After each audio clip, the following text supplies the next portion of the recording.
Okay mga kababayan, Chris Ulo po at welcome back po rito sa ating YouTube channel. Pag-usapan ho natin mga kababayan, ito hong malaking balita ngayong weekends na saan mukhang nahuli, mukhang nakilala, mukhang nalambat na ho ang puting ahas ni Gagang Baliw na Maharlika na wala naman love life. Na kung saan sabi niya may puting ahas daw siya dyan. Hindi nga lang natin alam kung totoo yung mga sinasabi ho ng puting ahas. Mukhang nahuli, nalambat na ho ni Pangulong Bongbong J. Ruiz. Si J. Ruiz ho, yung bagong appoint din ho ni Pangulong Bongbong Marcos. At ito ni Atty. Claire, itong puting ahas ni Gagang Baliw na Maharlika, na kung saan meron hong memorandum na kung saan pinagre-resign na ho ang mga presidential appointee, malamang ng nagdaang administrasyon na si Digong. Pakinggan ho natin itong balitang ito. Television naglabas po ng memorandum ang Executive Secretary ng Office of the President sa lahat po ng presidential appointees sa ilalim ng Presidential Communications Office na magsumite ng unqualified courtesy resignations. Sakop ng mga pinagsumite ng courtesy resignation ang mga ahensya, kawanihan at maging government-owned and controlled corporation sa ilalim ng PCO. Pirmado po ni Executive Secretary Lucas Bersamin ang memorandum na naglalayong mabigyan ang bagong upong PCO Secretary na si J. Ruiz ng pagkakataong malayang makapagtrabaho. Isinumite ang courtesy resignation sa tanggapan po ng kalihim ng PCO noong Pebrero 28. Kahapon po yan. Patuloy pa rin maglilingkod ang mga incumbent officials na naghain ng courtesy resignation hanggang walang aksyon ang Pangulo o ang Executive Secretary. Inatasan din po ang PCO Secretary na tiyaking naipaalam sa lahat ng incumbent officials ang direktiba at tiyaking susundin po o tatalima ang mga ito. Kasi nga mga kababayan, para makapagtrabaho ng malaya, tama, hindi naiilang. Etong si Jeremy na kung saan, alam naman natin, may mga iba dyan na nandiyan pa na ahas or tuta o askal ni Digong, ni Duterte. Baka nga dyan yung sinasabi ni ni Gagang Baliw na Maharlika na walang love life, na kung saan meron daw siya puting ahas. Yun daw yung nagsasabi sa kanya ng mga chismis kung ano mga nangyayari dyan sa Malacanang. Actually mga kababayan, nung binalita ho ito, ang dami nga nag-message sa atin na dapat talaga matagal na raw ginawa ito buti naupo na, inappoint na ito si Atty. Claire Castro at ito si J. Ruiz yung namumuno ngayon dyan. Ito nga mga nag-comment ngayon dito sa balita, puro ganun ho ang sinasabi.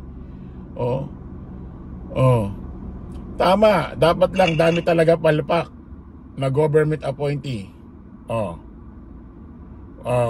Doon nga yung mga nagdaang administrasyon na nakaano dyan, na in-appoint dyan. Dapat lahat ng tauhan ng dating administrasyon mag-courtesy resignation para makuha si PBBM ng mga tauhan na ang loyalty ay hindi sa dating administrasyon. Correct. Kasi putik, yan yung mga nagiging nagiging loro, yung or nagiging sabihin natin mga kumakanta bumubulong sa kampo ng Duterte. Yung mga inapupa ni Digong dyan, yung mga dating administrasyon pa. Halos lahat yun ang sinasabi. Dapat daw ikulong ang mga yan. Ano pa sabi rito? Tama lang mag-resign yung dating mga tauhan. Ang mga iba dyan, mga kasangga ni Inday, di ba? Maaaring ito mga katismisan pa ni BP Inday Sara Duterte. Ano ba yan? Wala na talaga maganda sa mga in-appoint ni Digong. Sana nga, so true, sa wakas makukulong na si Sara. Karma na ito. Linisin ang mga naiwang aso ni Duterte. Oh. Actually, meron din live kanina si si Attorney Claire. Tingnan natin. Attorney Claire. Alam ko nandito eh. Ito, meron siyang vlog. Good news! BBBM, nililinis ang duming na iwan noon. I-play natin mga kababayan. Good news po tayo ngayong araw na ito. Dahil sa pagpupursigi ng ating Pangulo ay napatanggal na po ang ating bansa sa Financial Action Task Force Gray List.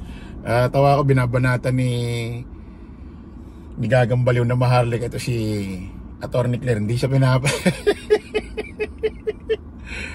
Dati, Gagambaliw na Maharlika, hindi mo kinokontent, di mo binabanggit si Attorney Claire. Hindi mo siya pinapansin. Ngayon gusto mo pansinin kaya?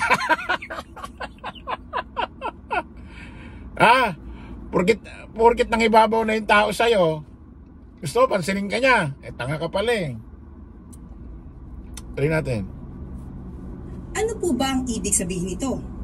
Nakita po ng Financial Action Task Force or FATF ang naging pagtatrabaho ng Administrasyong Marcos na magampanan ang obligasyon para matanggal o mabawasan ang mga gawaing nauugnay sa money laundering at pagpupondo sa terorismo.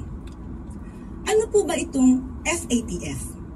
Isa itong independenteng organisasyon na binubuo ng 39 na miyembro na nagtatakda ng mga international na pamantayan upang labanan ang money laundering at ang propaganda ng terorismo. May mga bansa po na nailalagay sa blacklist or gray list. Iba pala to. Kapag blacklist, ibig sabihin ibang usapin ito. Significant strategic shortcomings o sobrang kakulangan upang sugpuin ang money laundering at terrorist financing. At kapag nasa gray list, ito ang mga bansang actively working. Ibang ano pala ito, ibang Pero tingnan natin, mukhang may ibabanggitin eh.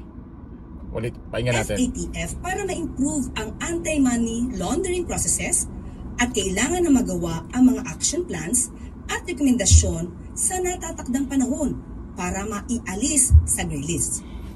Naipasok tayo sa gray list. Bagay kay bagay kay Attorney Claire yung tagapagsalita, pati yung suot pang gobyerno, pang talaga Kaya si Harry Roque nagsasalita na Parang nami-miss ni Harry Roque kasi trabaho niya kasi ngayon nasa parlor siya. Parlor. Ewan natin kung nasa niya si Roque. Tuloy natin. Noong Hunyo 2021 sa pamumuno ni dating Pangulong Duterte. Dahil sa una, kakulangan sa regulatory supervision ng gambling operations. Tandaan natin na mayagpag ang mga pogo noon. Pangalawa, weaknesses in the implementation of targeted financial sanctions na kahit may... Alam niyo, yung pogo na yan, putik.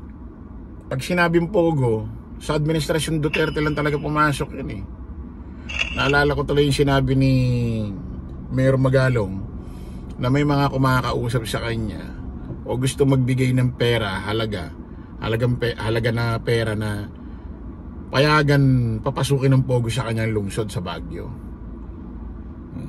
Mayor pa lang ng Baguio yan paano pa ito si Digong pinayagan niya yung pogo pumasok sa Republika ng dito sa Pilipinas? Isipin niyo na lang magkano binayad kay Digong nun. Isipin mo yung mayor may kumakausap, gusto siyang bayaran para makapasok yung pogo sa lungsod ng Baguio. Paano pa yung pogo rito pinapasok sa Pilipinas? Pinapasok ni Digong, hinayaan niya mag-operate dito. Isipin niyo na lang kung magkano ang natanggap ni Digong. Tuloy natin. Babalitang anomalya sa mga transaksyon lalo na noong panahon ng pandemya ay mukhang pinababayaan lamang.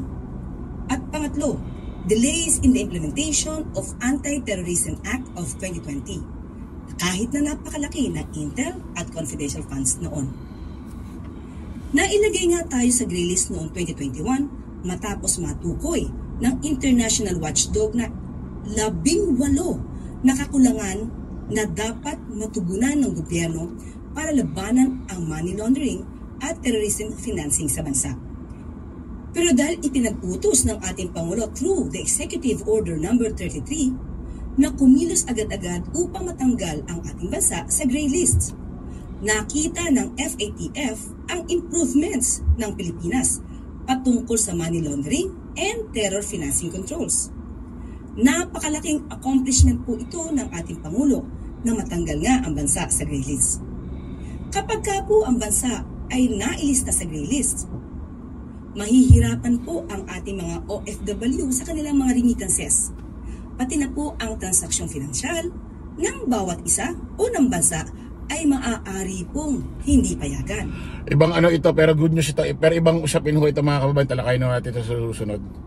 Okay mga kababayan, maraming salamat. Kita-kita ulit tayo sa panibagong live, panibagong vlog. Paalam po pa samantala ang inyong lingkod, Dos Crisulo. Lagi natin tatandaan, don't follow the majority, follow the right way. Maraming salamat. Kita-kits po tayo ulit. Bye-bye po.